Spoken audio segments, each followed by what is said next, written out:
From drugs on the east side to security cameras, I sit down one-on-one with the Eastside Development Corporation President, Latonya Gamble, for this edition of Quintin's Close-Ups. And if you haven't already, subscribe to my YouTube channel and download my free Quintin's Close-Ups app in your Apple or Google Play stores. Latonya Gamble, Hey. Welcome back to Quintin's Close-Ups. Oh, it's good to be back, Quinn. How are you? Doing great. The question is, how are you? I'm doing well. Thank you for asking. Oh, you're welcome. Obviously, you are the president, if I'm correct, of the Eastside Development Corporation. Correct. Who is Latonya Gamble's president these days? Oh, well, I guess I'm still the president of the East Side. I'm still working on past issues with the residential parking, helping our elderly age at home, working on our scholarship. It should be active February 1. I'm looking for a senior or somebody from the community to send to Trident Tech. Sure. So just doing a lot of things, hoping that it would be a value to the community. What value is residential parking to this community right now in your mind? Well, with all the hotels coming in and more employees and patrons, visiting these new businesses, it has impacted our neighborhood a lot. And so people are finding it hard to find parking. Parking as far as 4 blocks away from their home. And so the residential parking will help us, just our elderly and just our residents, have a quality of life. We don't want to deter business from coming, but we need a balance. Balance. Then what is the quality of life here on the east side?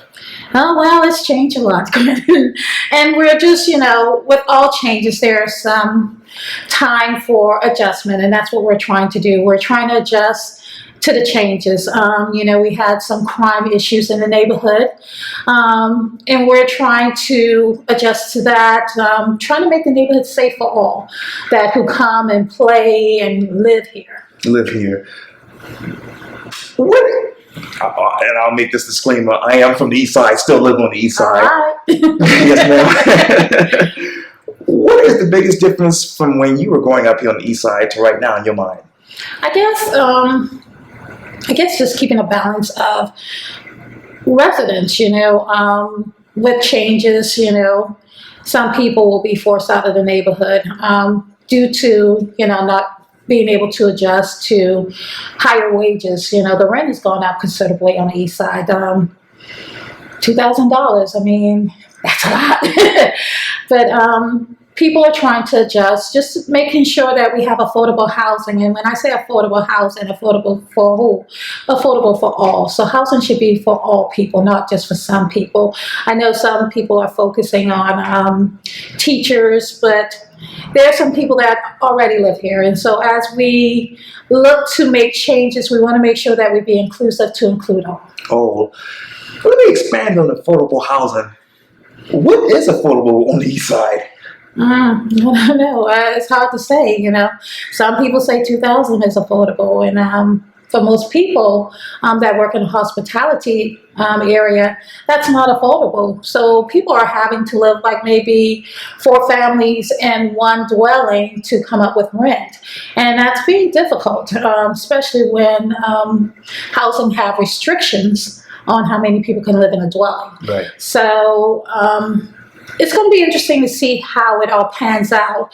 I'm seeing more and more people moving out of the area because of the rent. Just kind of curious as, how we will impact or make changes to keep some of the residents that would like to stay in the neighborhood. What are those restrictions that really keep you up at night? I guess if I would tell anybody anything, just kind of brush up on your skills. Always keep learning. Always want to earn more because it's not going to change anytime soon. We have to increase our earning power. I mean, to be able to live in this neighborhood. This neighborhood is comparable to like LA or New York. Right. So, I mean, realistically, if we're talking numbers, if you're living in New York, they're paying these kind of prices for housing right now. You talked earlier about, obviously, crimes, which is going on here in this community. Do you know what's the dialogue in the neighborhood when it comes to the crime here on the east side? I'm really not sure what the dialogue is for the crime. I know that we want to feel safe. If I ever say anything to our young children, use your opportunities wisely. We fought hard for freedom. I mean, as I think about Martin Luther King Day and I think about how young some of these offenders are, don't throw it all away. Freedom is something you want to value. And as far as the crime is concerned, we all want to feel safe. That's new people, old people, elderly people, young people. We all just want to feel safe. So when you think about something that may impact your future, just really don't throw it all away. We have taken measures like St. John Chapel has done security cameras. We have started a crime watch. I am hoping that the mobile station will be coming up soon. So there are initiatives, but not only just locking up people, we would like to, in my mind, I would like to do something preventative, like maybe have mentoring programs, maybe job training, maybe, let people know what opportunities there are to go back to school, maybe ready to work programs, so that people can, have an opportunity besides locking up people, because I don't think if we lock up every criminal that would solve the issue of crime. I think that we also have to do some type of reform, and that's very important to me. Education is so key to me right now as far as our young people. I'm trying to partner with our churches, our schools, to ensure that we are all communicating, to make sure that we are connecting the dots, to make sure that we're impacting our young people the way that we should and meeting their needs. Some of them may need some, mental health or, some therapy, because a lot of children, we had a lot of shootings in this neighborhood, right. And a lot of kids were outside. So that has impacted them. And I mean, as we think about adults, we still have to be mindful that they're children too. Let me ask you another question. As you mentioned about the security cameras, how will a security camera get to the root of the problem here on the east side in your mind? Well, I'm hoping it would be a deterrent. I'm hoping that people would know that there's security cameras and not want to commit crimes in this area. You shouldn't want to commit crime anyway, but I'm hoping that it would be a deterrent. So the cameras are free. You only have to have internet. You have to own the building. So I guess to get the most accurate information, you have to get in touch with St. John. But they do have the cameras. They will be installing them on the 20th and the 23rd, I believe. Yeah. And you talked earlier about communication. I was talking to just someone who's a lifelong member, resident here on the east side and owns a building here. And he basically says education is all about communication.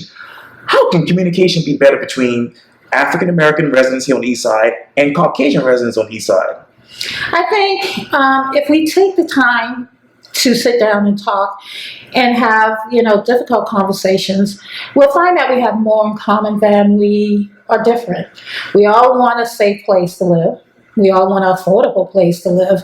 And I just think that if we talk about things instead of trying to be, divisive, we would be better. We're stronger together than we are apart, I think. It's a myth that the black people here like dirty streets. There are more people cleaning these streets than you'll ever know. We have Miss Alice Flowers, we have Miss Nathaniel Frazier, we have Miss Fickens, brother, who cleans the street like 10 times. So, there are people doing the same thing that, people who are coming here doing. But if we all do it together, just think how much of an impact that would be. I always get in trouble for saying that. But I don't know if, I am geeky and maybe I'm not articulate enough to say it the way that everybody can understand what I'm trying to articulate. But I'm trying to say is that, if we all come as one community, not two separate communities, we can get so much more done. We can improve our schools. I think even though everybody's not going to be concerned about every issue, but if we be concerned about the main issue as a community and work collectively as a community with other partners, we will get the things that we need for this community. That divisiveness, how do we come to that in your mind? I think it's misunderstanding. You know, as we all used to say, binya, kamya, that seems to be a hot topic at my meetings, you know. I think no malice is intent with that, but, you know, we're old people, you know, from the South, and that's something that we always used to say, binya, kamya. And that is a hot topic, you know. I see at the meeting some people like, well, how long does it take for you to be a resident? And that's true. How long does it take for you to be welcome as a resident? I think people don't mean it as no ill intent. I think if we just talk more and, you know, speak and, you know, give people a chance to talk and listen, we'll come to the same conclusion. We all want the same thing. We're not as different as you think we are. The people that are moving in, how well do they know the culture of this Eastside in your mind? I'm not sure, but I think it's important that everybody do, because it'll avoid us from having miscommunications and hurt feelings and misunderstanding if we all try to understand each other. And I know earlier you talked about the meetings. A lot of people here on the East Side are wondering, why do they have meetings in churches versus, say, a community center in your mind? Well, let's be clear. This community center here is small, and St. Julian Divine is being renovated. Sure. So at our last meeting, we had about 60 people. So if you think about this little center here, it's a little tight. Yeah. So if you think about the next place to have it, it might be a church. We don't really have like the Shaw Center. We can do it at the Shaw Center. But I don't want to leave the churches out because I think they play an important role too with the problem here. I think we all have to like take on the problem. We need to mentor more kids. We need to mentor more young adults. And we need to come out in the streets and, you know, embrace everybody. And I mean, that's Caucasians, that's, you know, little children, older children, everybody. Like today we have the Sustainability Institute. Right. I'm having them paint an elderly person's fence today. We all got to be of service. It's one community. It's not 2, 3, 4 community. We can all be on different boards and different organizations, but one goal should be for the betterment of the community. And I know you talked earlier about mentoring and obviously scholarships for the younger kids who want to go to Trident Tech. How is the Eastside Development Corporation helping people who want their own homes? Well, honestly, we're a small organization and we need to help our own home. We have affordable housing right now, and as I told you, we need some much needed repairs for this building. But we do that through education and connecting them with other people who have resources that can help them. Like the city has a program, and United Way has a program, and we connect them with them. So they go through a housing training to make sure they learn how to budget and make sure they know how much house that they can afford. And that's very important. And to be honest with you, a lot of people that want houses right now aren't house ready. What is the population here on the East Side from, say, 2002 to right now, 2020? Well, I know the last time I checked, it was over 4,800, and I know that is an old number, so I have not checked since then, but it was 4,800 people living on the East Side, and that's including the Housing Authority. Right. So it's a lot of people living in this little small space. And what are the demographics in your mind? In my mind, I think that the Housing Authority has most of our African Americans right now. It's about maybe 89 homeowners. Okay. And then, you know, we have college student housing. Right. So we have and then we have small businesses popping up in the neighborhood. So that's a small percentage, but it's growing quickly. Okay. But we have a mixed boat of demographics in the neighborhood. How many of those small businesses are minorities in your mind? Well, if I think about women businesses, I think the hair studio just opened up. That's a women business. Okay. And I'm saying women is a minority. As far as African American businesses, not too many. We have the existing ones that we had, the Spot 47, Sure. Miss Mary Sweet Shop. We have Earl Brown and the Paula. Oh, yeah. So, and then we have, as far as other minorities, we have Knights. Right. You know, they own about 3. Right. And so that's about it as far as our minority business. And I know that obviously you have a lot of the board members on the Eastside Development Corporation. How many of those people are homeowners in your mind? Well, actually, we're fortunate to have most of our board members are homeowners.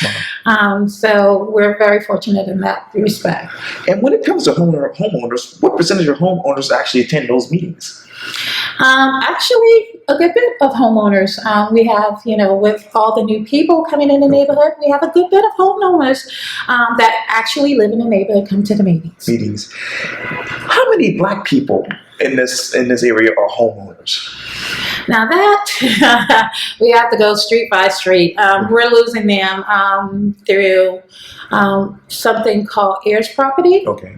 That's a big thing that people tend to lose their houses and taxes. So we have a good bit, but most of the remaining homeowners that we have are elderly. How could you educate the African American community right now about heirs property? Well, we do have heirs property, I guess, for lack of better, seminars at the office on Saturdays. Sure. And the last one we had about 15 people attend, but more people really need to attend. And in February, we'll have estate planning at the end of the month to tell people how to get their affairs in orders. And I think that's very important because a lot of people do not have wills in this neighborhood. And so without the will, that's the beginning process of the heirs property, because nobody is, directed to, be in charge of the property. So we're having the estate planning the end of February, and hopefully in March we'll have a financial class, and then we'll bring heirs property back. So it's a step-by-step, we try to prepare you.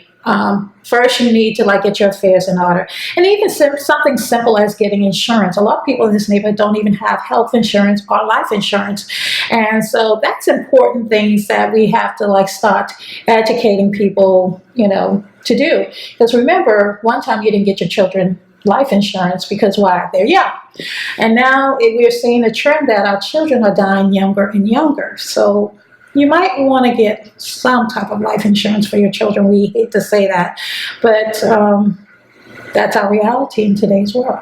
And obviously, reality right now is about obviously abandoned homes here on the East Side. Mm-hmm. What steps are you taking to help with that as far as the corporation is concerned? Well, we want to make sure that those houses are boarded up. We want to know who the owner is and what their intent is. As far as our elderly people, we would like to in May, we're planning on doing Eastside Cares. Right. And so what we would like to do is help fix up an elderly person home, whether it be repair some rock boards or paint, their house, just make it more livable so that they can age at home. Age at home. What is the relationship between the residents here on the East Side and the Charleston Police Department in your mind? In my mind, as far as the corporation's standpoint, I think we have a good working relationship. Sure, things can improve, and things are improving. I think that they come to the meetings faithfully. They're forthright with information, and people just need to come to the meetings. The meetings are the first Wednesday of every month. It's at 6 o'clock. We try to be respectful of people's time. And so I just think that it's important that you come to these meetings. There are a lot of meetings, and that's why we're trying to reach out to the churches, because even if you can't come to the meeting, maybe the church can say something pertinent that the community needs to know.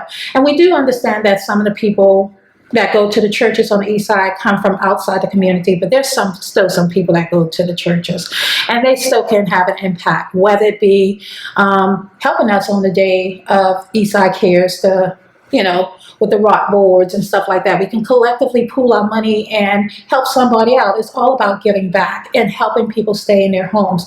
And it doesn't have to be an elderly person. My dream is to make this organization one day where we can help a struggling person who may have lost their job or got ill, one day help them pay their mortgage. But, we're not there yet, so we need everybody to collectively come to these meetings and, help us with fundraising and their talents so that we can move forward.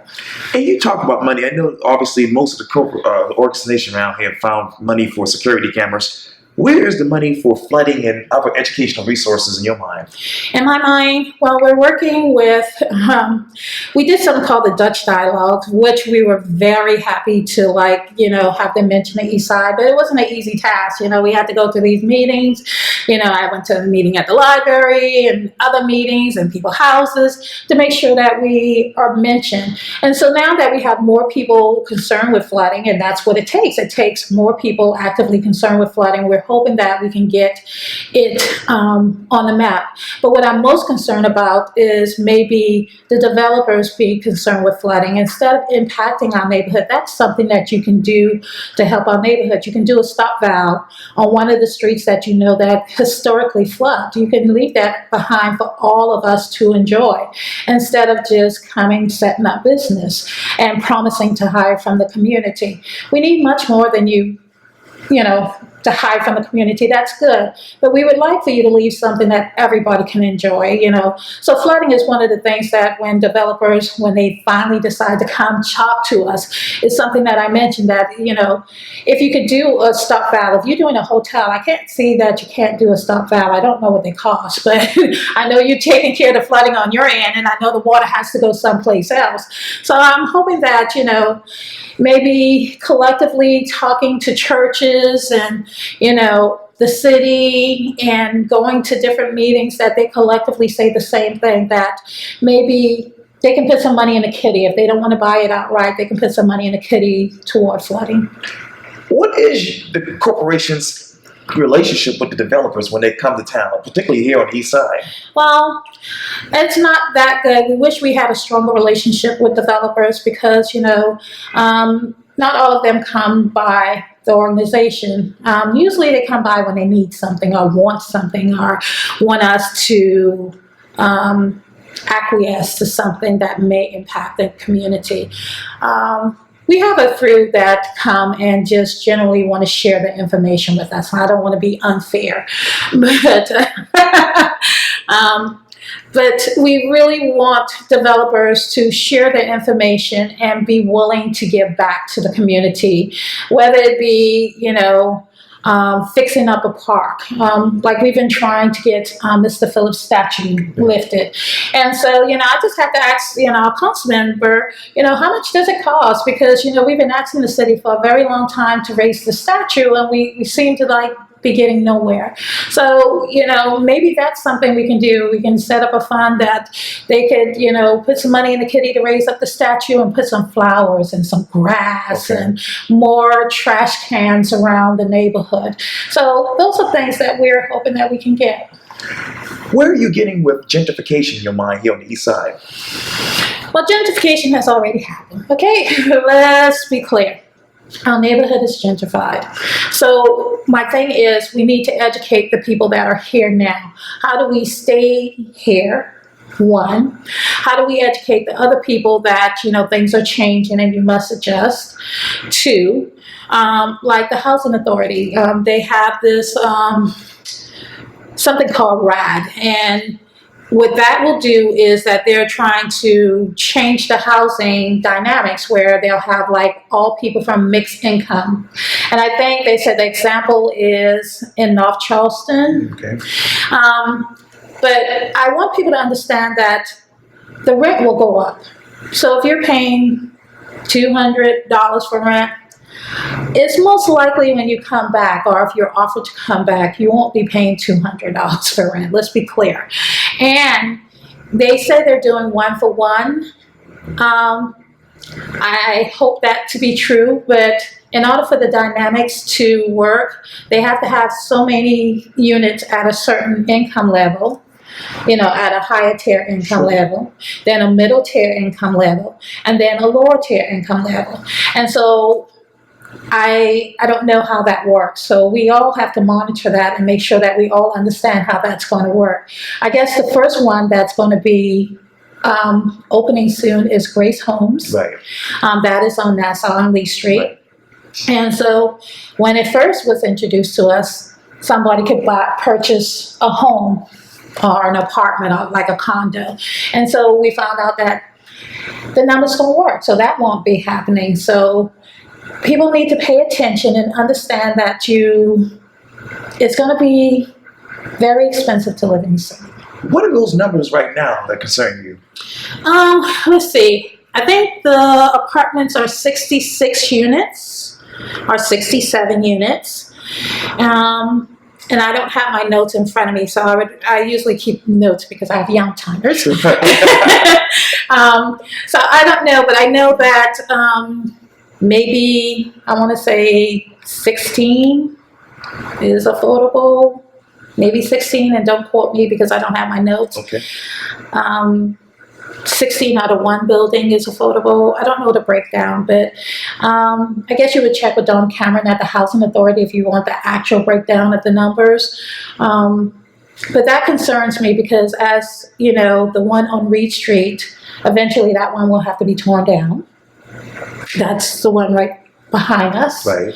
And then I don't know what's going to happen to the Cooper Manor, which is by Sanders Clyde. And all these things affect education. So as you're moving people around, you have these schools that make the schools vulnerable. You see what I'm saying? Because schools thrive by numbers. Does that make sense? So if you have mixed income housing and maybe these people don't have children, that affects Sanders Clyde. That eventually affects Charleston Progressive and all these schools around. So we all just have to really pay attention to what's going on around us. You talked earlier, obviously, about the churches. How strong are the black churches here on the East Side? I don't know. I think this is the most that I've heard from them, and I'm happy. Better late than never. I always say never look a gift horse in the mouth. We're very excited to see that churches are now coming together to, at least have the conversation on how we can improve things on the East Side for all. Let me get back to gentrification. I got to ask this bluntly.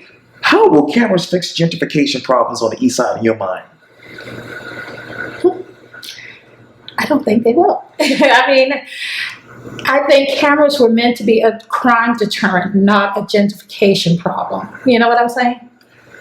Is communication a problem and not crime in your mind? No, I think communication is the failure to, connect with somebody. It can be a crime when you don't actively go out of your way to try to communicate with others. But I don't think the cameras were meant to, aid in the gentrification problem. I don't see how it could. How would you think it would aid in the gentrification problem? The cameras were just simply meant to be a crime deterrent. Gentrification, as far as I'm concerned, jobs would help with gentrification. Education would help with gentrification. Higher pay would help with gentrification. Better transportation. Those things, those kind of conversations to me, maybe prison reform, would help with that. Maybe higher pay for people who are on parole trying to get jobs, that would help with that. But I don't see cameras helping with gentrification. Where should the conversation about the East Side go in the next 5 years in your mind? I don't know. I guess I'm leaving this year for a much needed break.